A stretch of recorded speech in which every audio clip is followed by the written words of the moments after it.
Recording started. Hello, and welcome to Political Science 102, Introduction to American Government and Politics. I am Dr. Dino Bosanello, and I will be lecturing on Chapter 7 in Morone and Kirsch's book, By the People, Debating American Government, second brief edition, entitled The Media. Please make sure that when you are listening to this lecture, that you also have the PowerPoint for Chapter 7 available to follow along. I will frequently be referencing the PowerPoints as the semester progresses, especially when it comes to graphs. You can either print out the PowerPoints, or for those of you who have Windows 7 and above, have a split screen with the PowerPoint available. It is my advice that you have the printed PowerPoints with notes from the lecture and the book on the PowerPoints before you take the quizzes. Many times students fare poorly on the quizzes as they are frantically looking for the answers without having read the book, or try to answer the question simultaneously while watching the video. As the questions are randomized, this strategy won't work. So let's begin. All right, this is a chapter that students tend to really enjoy because it's talking about the media. And the media is it's really near and dear to especially younger Americans' hearts. So what we're going to do in this chapter is we're going to learn how the media is changing. We're going to consider the democratic promises and pitfalls of new social media, explore how the media is and is not biased, understand the rules that channel print and broadcast into their current forms, discover why the media in America is actually different from media in other countries, and then assess how the media affects the ways we think and talk about politics. So, if you look at American media today, the traditional format on where most Americans get their news is television. And television remains a top source of news for most Americans. However, the audience is definitely declining. 50 years ago, 3 national networks, the daily paper essentially delivered the same news to a largely passive audience. Most households subscribed to one newspaper, and your grandparents' choices were simply tune in or tune out. For those of you who are old enough to remember, everybody just watched the same news at 6:30 in the evening. Now, anybody under 65 really doesn't do that. Newspaper is also a traditional format for how people get their news. It's a third of the readers in the past decade, as well as many of their advertisers. Radio is still around. It hangs on, and it's pretty even, and it's because almost everyone listens, especially in their car, because you're a captive audience. You can't really watch the show. And so, from a faithful few, it's actually become a major source of news. Now, this may change with driverless cars. If driverless cars come on the scene and, people have no need to watch the road, then maybe they might be watching TV programming or some kind of satellite programming on their car rather than the radio. But as for right now, radio is around because we spend so much time in our cars. Now, the biggest change, obviously, is the rise of the Internet. And it seizes more and more of the media pie every single year. So let's take a look here at this next graph, just to kind of show you from 2001 to 2013, in 12 years, how much has changed. If you look, TV is still the main source of news for most Americans. Newspapers used to be second, but they've declined. And whereas the Internet, if you can see, has really shot up, where half of Americans now get their news from the Internet. And as you can tell, radio is holding steady, again, because of how Americans drive and the amount of time they spend in cars. Now, just to show you how quickly this change is happening, if you look here, this is the percent change in audience from 2011 to 2012, and what you see is almost a 7-point rise in just 1 year in terms of people consuming their news digitally. And you're seeing a big drop-off in new network TV and then also local TV as well. All right. So the Internet is already the main source of news among adults under 30, rising past television in 2010. 71% of young adults, that's between the ages of 18 to 29 years old, consider the Internet their main news source. In contrast, not many people over the age of 65, just about 18%, go online for the news. So literally, the media's future rests in the hands, or on the thumbs, of the young, and the young are online. So let's look at the main news source by user age, and these graphs kind of confirm what we just discussed. If you look here, for those between the ages of 18 to 29 years old, over the past 10 years, television has declined as a source of news, newspaper has declined as a source of news, radio has slightly declined, but the Internet now is the main source of news. 65% of young adults are going to the internet for news. If you contrast that with your grandparents, who are 65 years and older, of course most of them still get their news from the television, then the newspaper, and then the internet is still at a very low level. And again, this is habit. This is, you grow up with reading the newspaper in the morning. You grow up with watching the news at 6:30.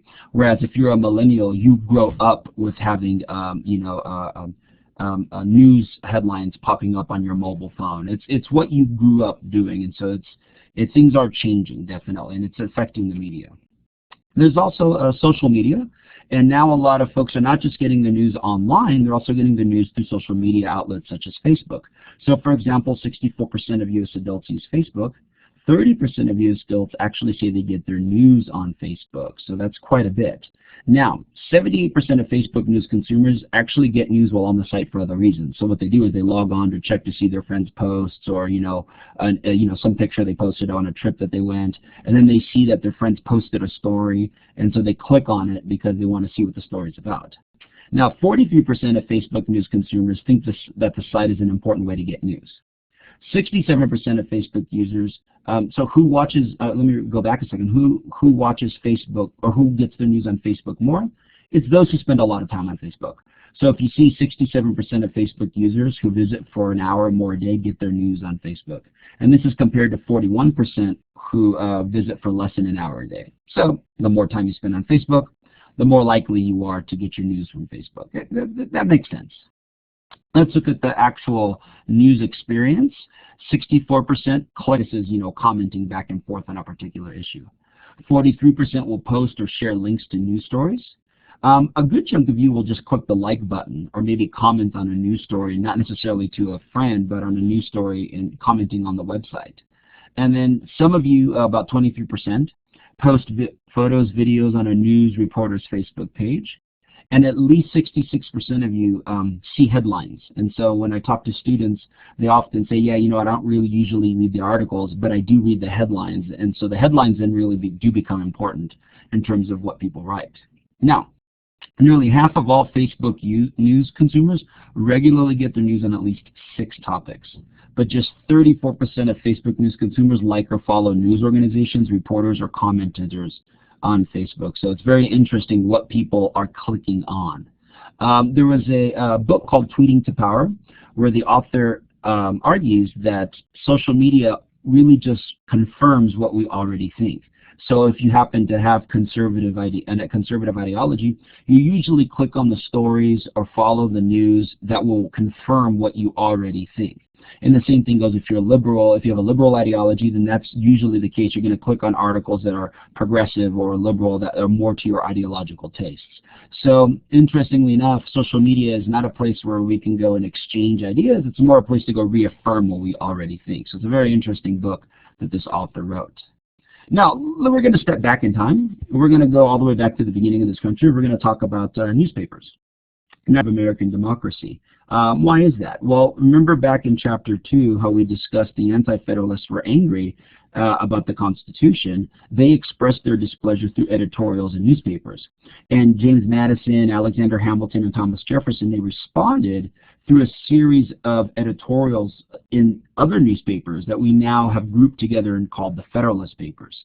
Now, keep in mind that these colonial newspapers were quite elitist. They only had a circulation of about 5%, and most Americans didn't read newspapers. They're mostly meant for those who were educated or could afford to buy a newspaper, because newspapers were very expensive. What you would do is you would take a block of wood, you would put the typeset or the letters, ink it, and then press a paper on top of it. Now, if you could just imagine how much time that actually takes to do every single page, you can then understand how expensive newspapers are. Well, in the 1830s, that changed, and we had something called the invention of the penny press. What the penny press was is if you think about a big drum, like a big circular drum, and you put the typeset on the drum and you ink it, what happens is you can print a lot quicker than you can with just a block typeset.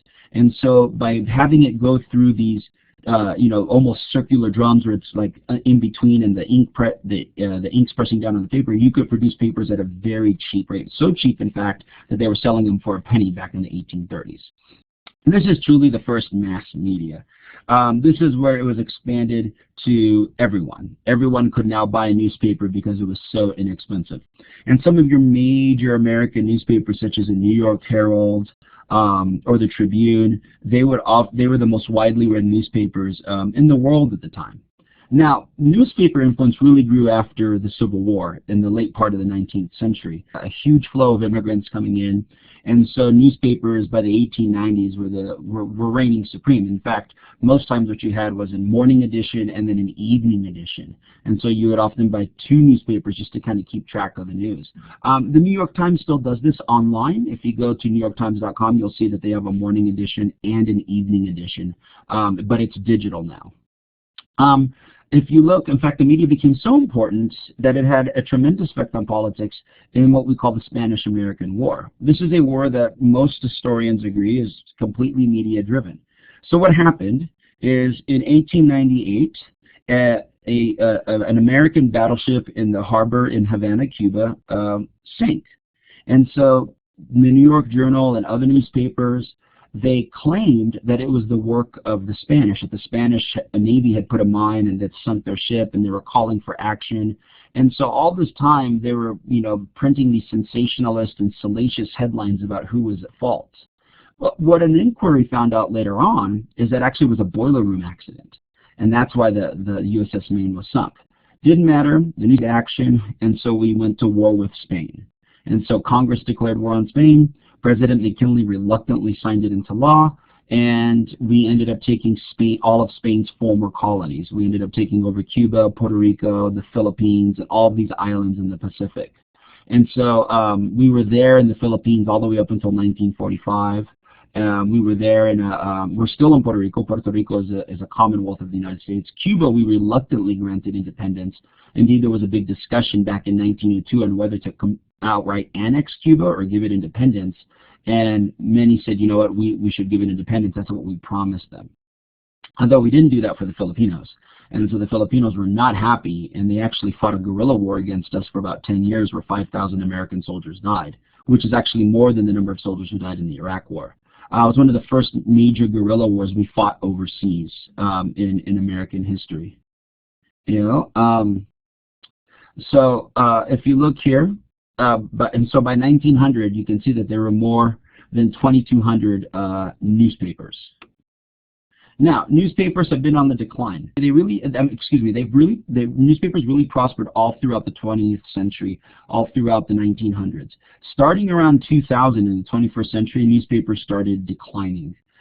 Again, this has to do because of online news. What's happened is more and more Americans are now turning online to get news, and they're less and less buying newspapers, and this has had a dramatic effect on newspapers. Take a look at this graph real quick, and what you're going to see here is a really big drop in newspaper advertising revenue starting around 2000. And the blue line is newspaper print only, and what will happen is you end up having a bunch of people who buy advertising space in newspapers, and they spend quite a bit of money for this advertising space. And so then what happens is the online advertisements do not make up for the lack of money coming in from the print. Its advertising revenue is probably about 1/10 of what it is for print. So you can really see in that graph there how little money newspapers are bringing in. And we'll talk about this in the next slide. Some people think that this is a real big problem. Now, what are some of the benefits of getting your news online? Well, first up, it's up to the minute. So anytime you go on a news site and there's some new announcement, you don't have to wait till the next day to read it. You can actually find out about it right then and there. The reader, not the editor, chooses the material. You click on the articles that you want to read. Whereas if you have a newspaper or a TV station, the editor chooses what you're going to see. And also the internet permits readers to respond. It's interactive. You can comment on sites. You can post sites. You can link to sites. In fact, it's very, very interactive. And so those are some of the benefits of getting the news online. Media analysts, though, have said they see two major problems with the decline of newspapers. First, Newspapers do the basic reporting. In fact, if you look at a lot of web-based outlets like the Huffington Post, Drudge Report, Yahoo News, Google News, they don't actually do any reporting. It's the traditional newspapers like New York Times, Washington Post, LA Times, they're the ones who actually do the reporting. And so what they often do is link to original newspaper stories, and they get all the revenue, and whereas these newspapers do not. Second, important stories may get lost.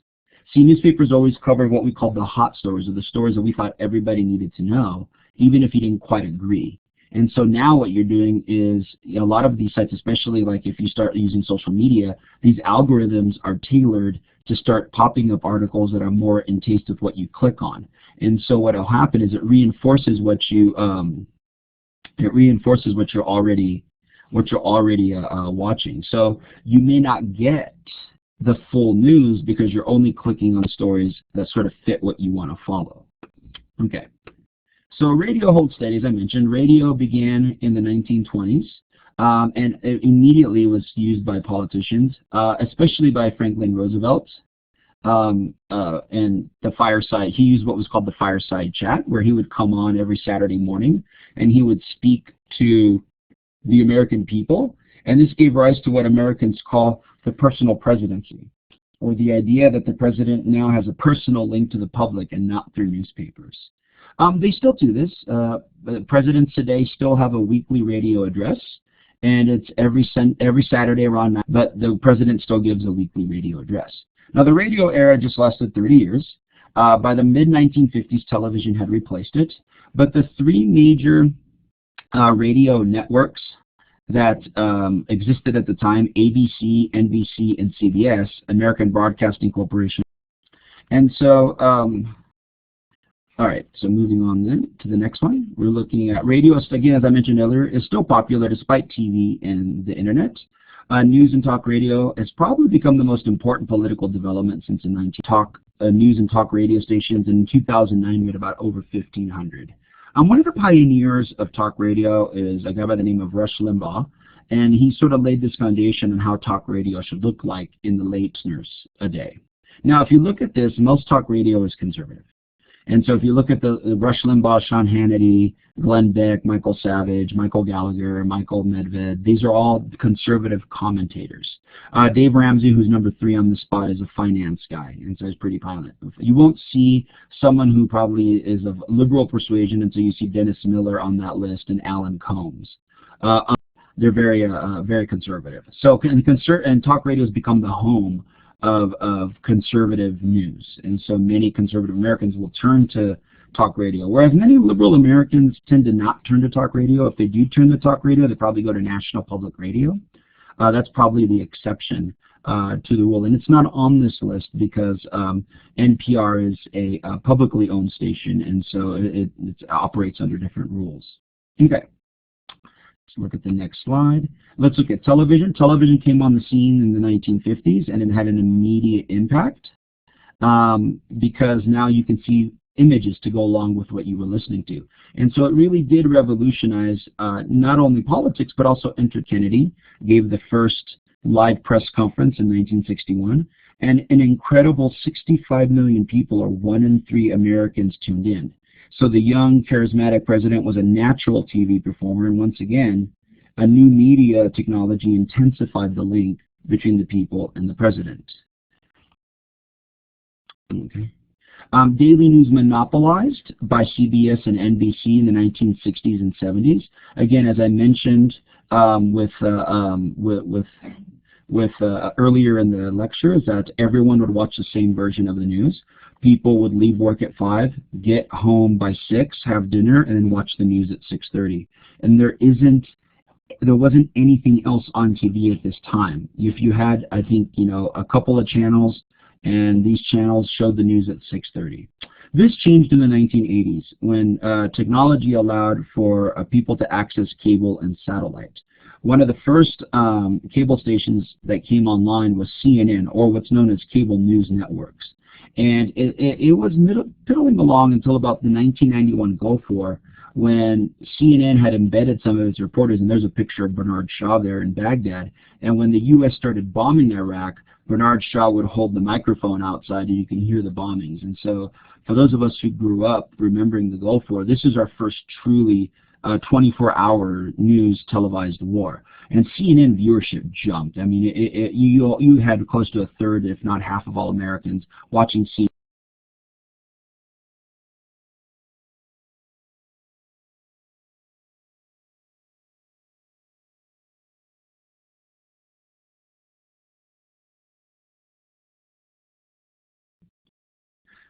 Hello, and my apologies for that break. There seems to be an issue with the recording of this lecture.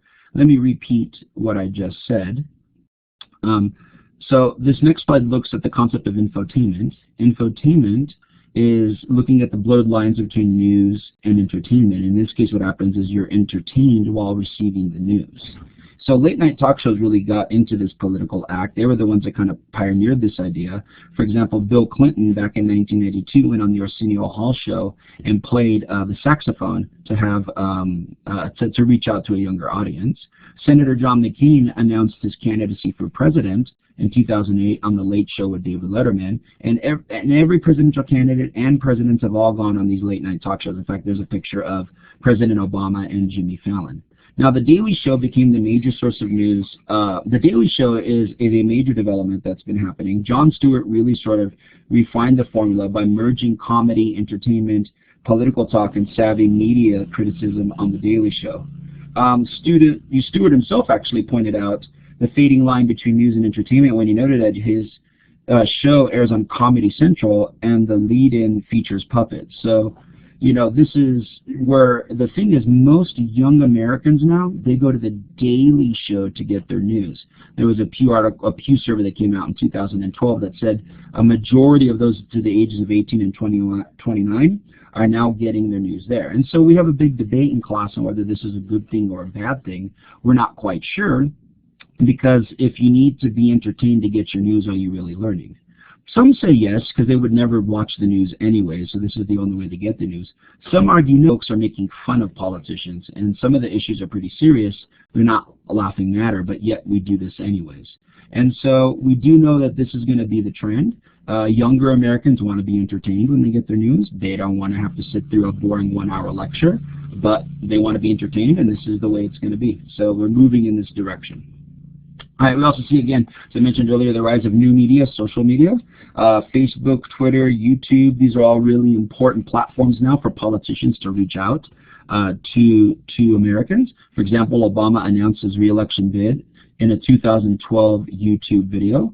Presidential candidate Donald Trump has made great use of Twitter. He uses Twitter extensively to bypass conventional media outlets and go directly to his followers, which I think he has about 20 upwards of, at any one time, 23 million people reading his tweets.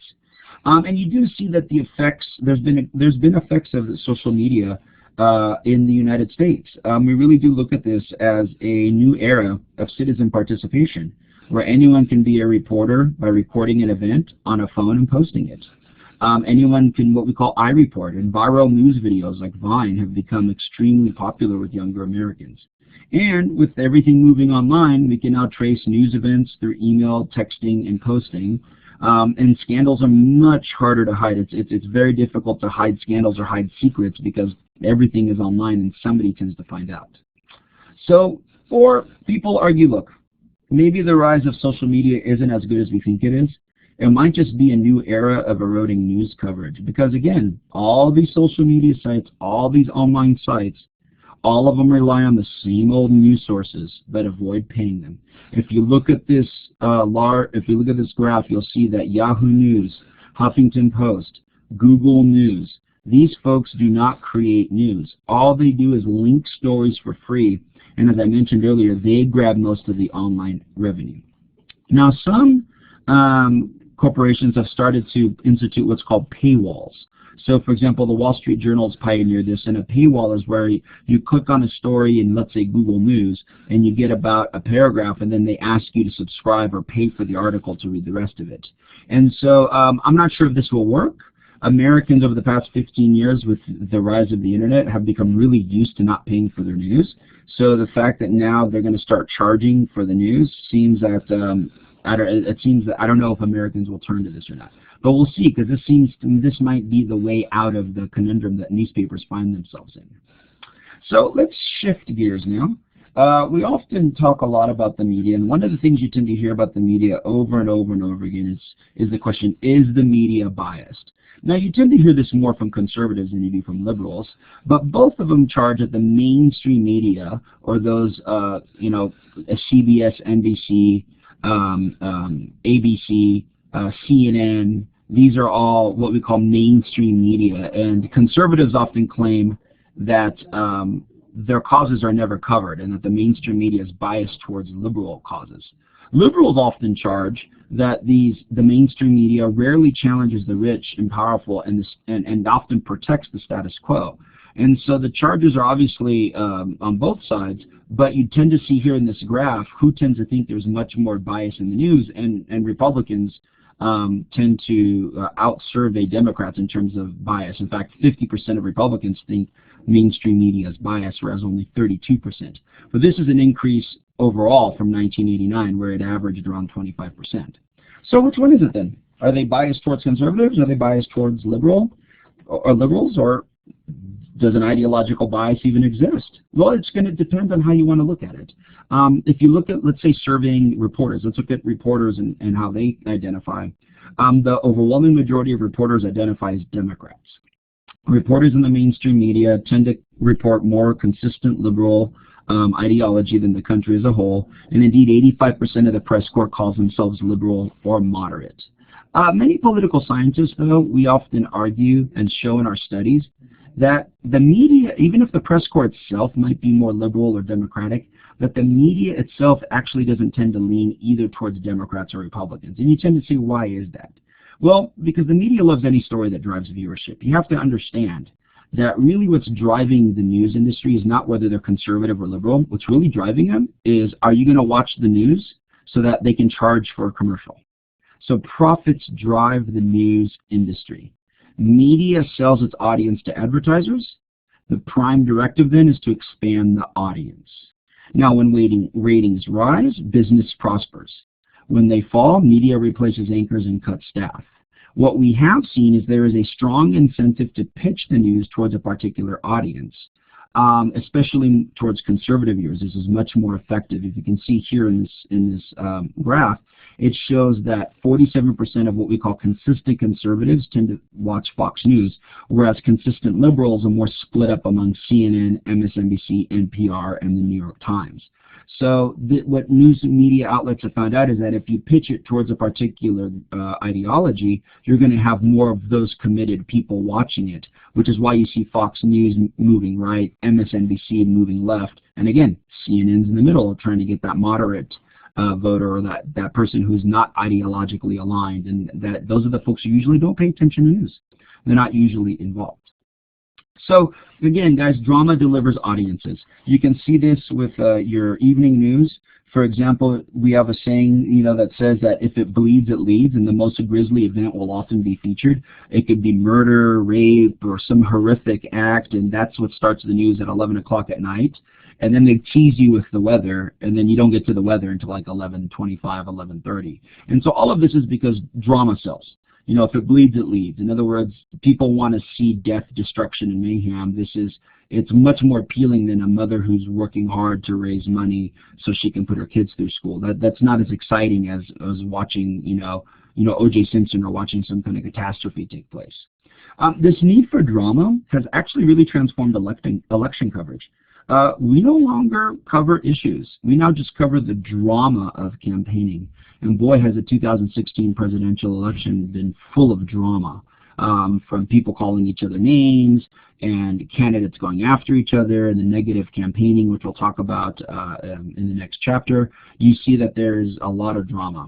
And so there's kind of a typical narrative arc that the media takes with campaigns and with elections. They tend to have a beginning where the candidates throw their hats in the ring.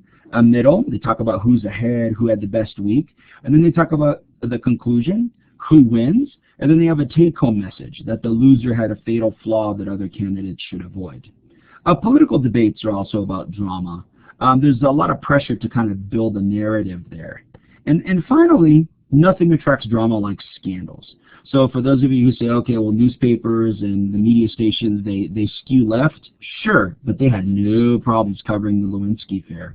So they may have ideologically agreed with Bill Clinton, but they had no problems reporting on all the sexual escapades Bill Clinton had with Monica Lewinsky and others during his 2 terms in office.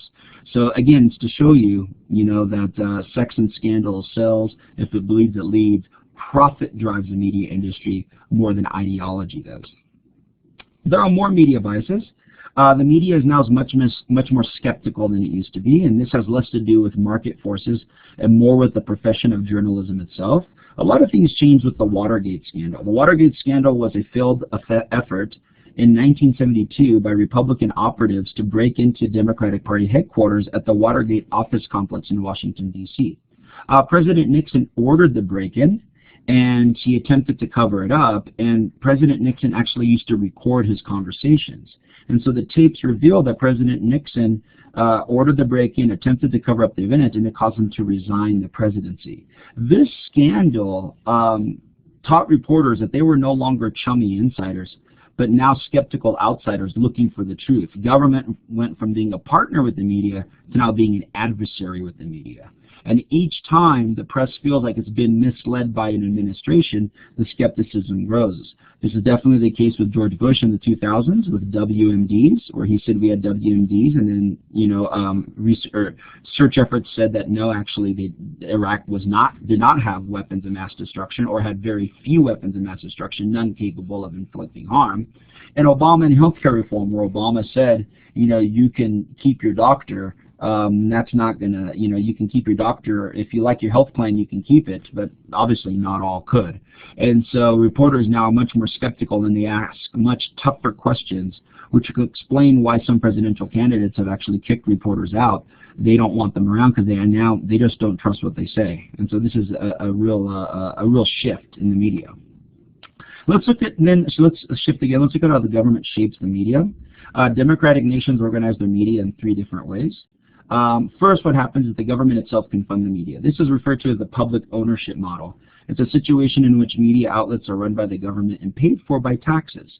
This is the BBC, the British Broadcasting Corporation, the CBC, the Canadian Broadcasting Corporation. These are government-funded channels that have programming, news, culture, art, whole range of shows. They're not worried about charging advertising space.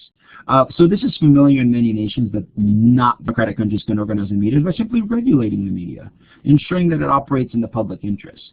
And the third way that the government can shape the media is actually to just stand aside and let the market guide the media. The assumption in the private model is that private companies will give the people and the advertisers what they want, so the government doesn't really need to be involved. In the U.S., we obviously have a market-based approach to print media, but we also do have some constitutional protections in regards to media. So, for example, the First Amendment clearly protects print media from government regulation. It is very difficult to censor news, very difficult to convict someone of slander or libel, restrict pornography, or even forbid hate speech, and we'll talk more about that in Chapter 4 in Civil Liberties. Market forces then tend to impose the limits. So, for example, local advertisers are not going to publish things, or local newspapers will not publish certain things if local advertisers don't want their name associated with that article. So in many cases, they'll defer to the folks who are buying the advertising space, saying, look, we don't feel comfortable. We think that this story is not representative of who we are as a company, therefore we won't buy ad space. That's probably how you tend to see the limits imposed. Those are what we call market force. We also regulate broadcasters. We have the Federal Communications Commission, which began to regulate radio and airwaves, and now it regulates all media. For example, one of the ways that the FCC affected politics is by issuing what's known as the Fairness Doctrine. This is the regulation that required media outlets to devote equal time to opposite perspectives. And so what would happen is if you had a conservative commentator come on, you had to have a liberal commentator come on, and you couldn't have just a conservative talk show. You couldn't have a liberal talk show. There had to be a balance between the two. Now, this was repealed in the 1980s under Reagan. Reagan said, you know what, let the market decide what's best.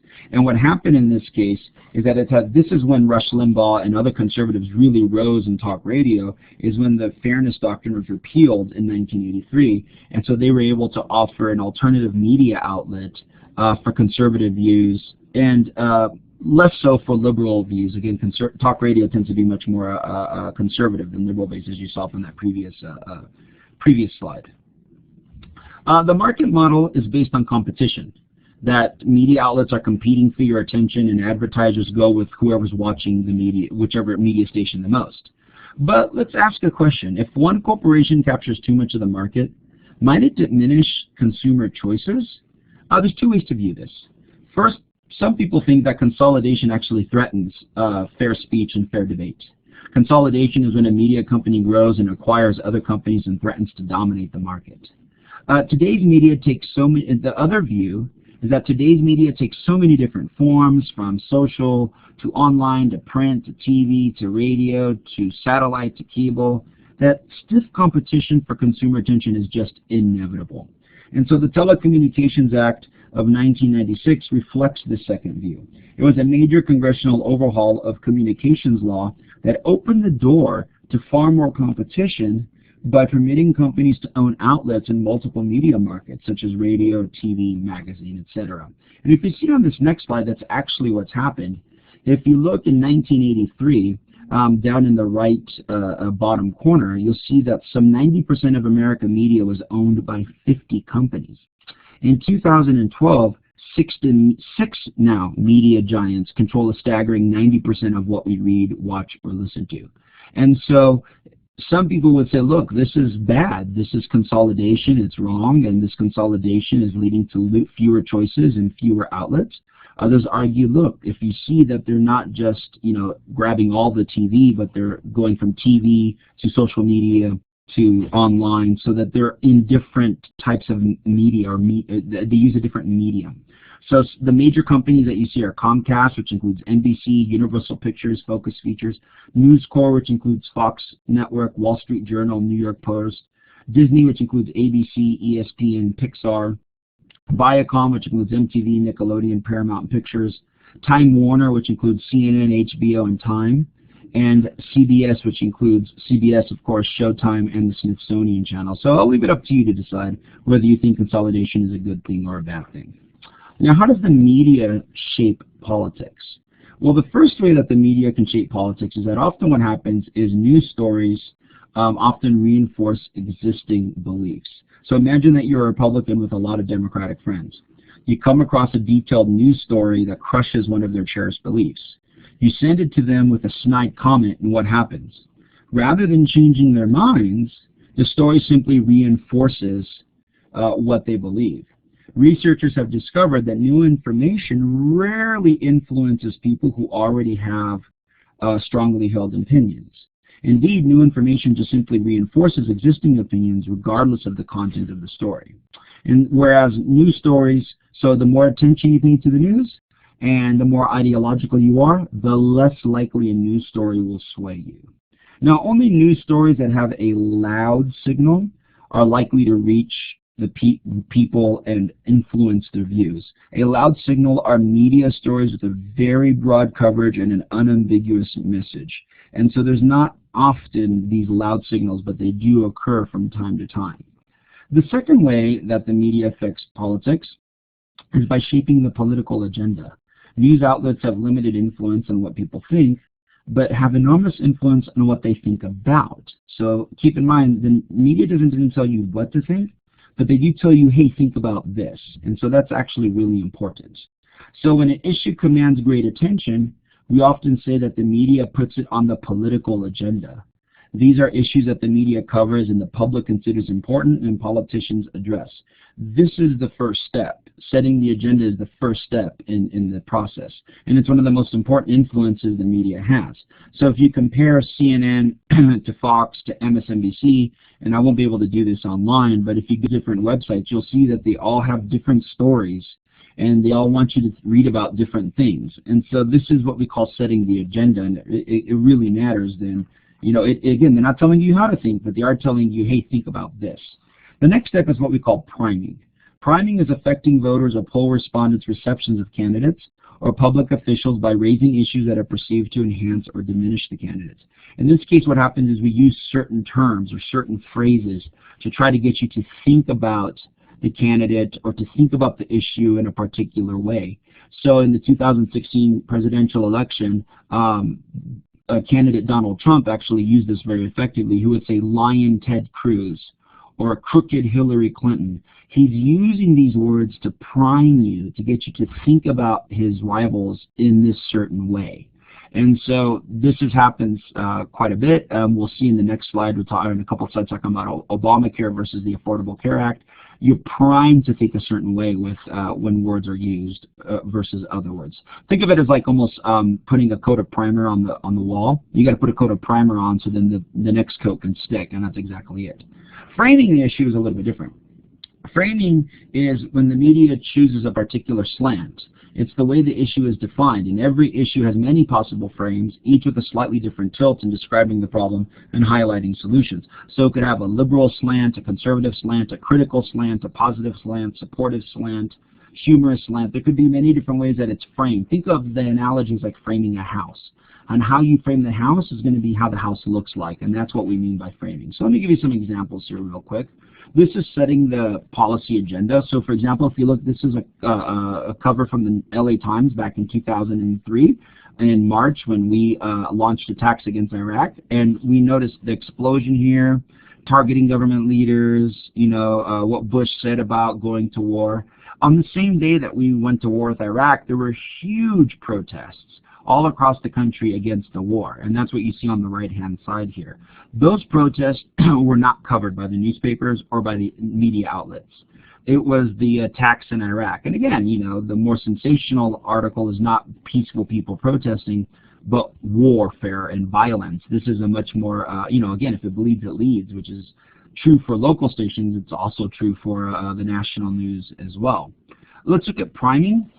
Priming, I mentioned, is the use of certain terms and words to get you to think about a candidate or issue in a particular way.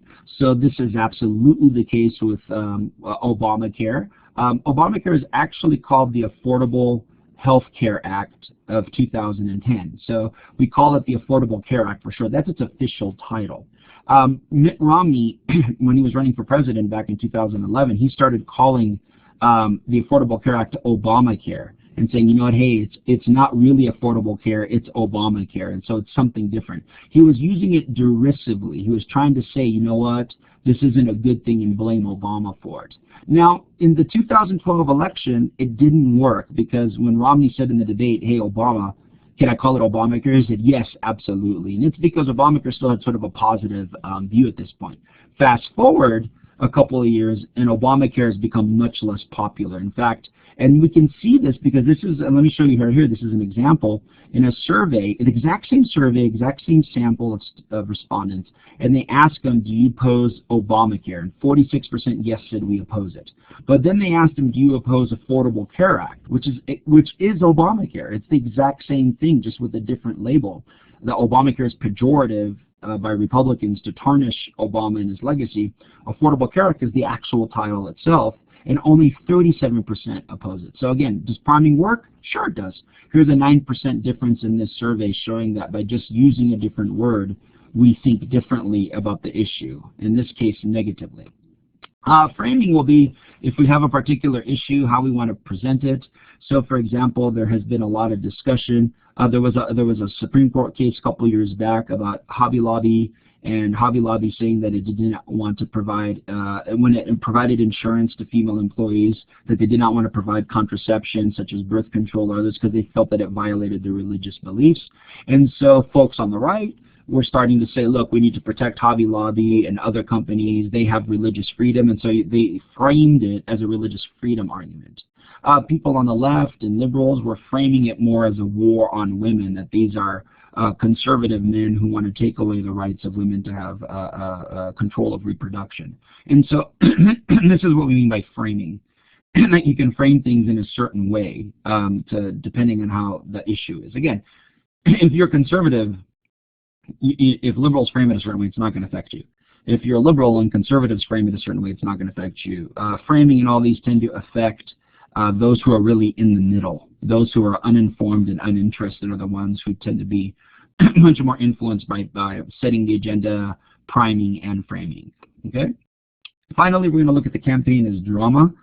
Campaigns are now less about policy issues and much more about entertainment and the drama itself. And I think presidential candidate Donald Trump understands this better than anybody.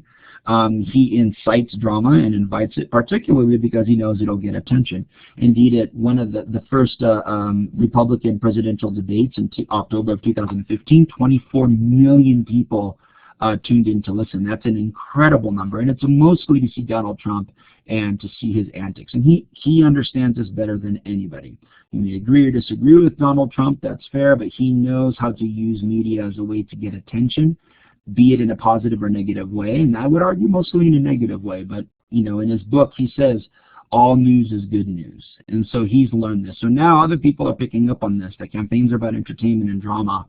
And the media does this now. The media devotes much less time to a candidate's speech and much more to little tidbits that they say. For example, in 1968, when they were interviewing, Richard Nixon, or interviewing Robert F. Kennedy, who was assassinated, or others, they would give them almost like 40 seconds. And you can say a lot in 40 seconds about Vietnam or the Soviet Union or some kind of issue that was back then. Now, your soundbite or a short clip of speech taken from a longer piece of audio is about 8 seconds. And so if you can't say it in 8 seconds, then you just can't say it. And so Trump has mastered this. And so he uses phrases such as "Make America Great Again." Boom, that's 3 seconds.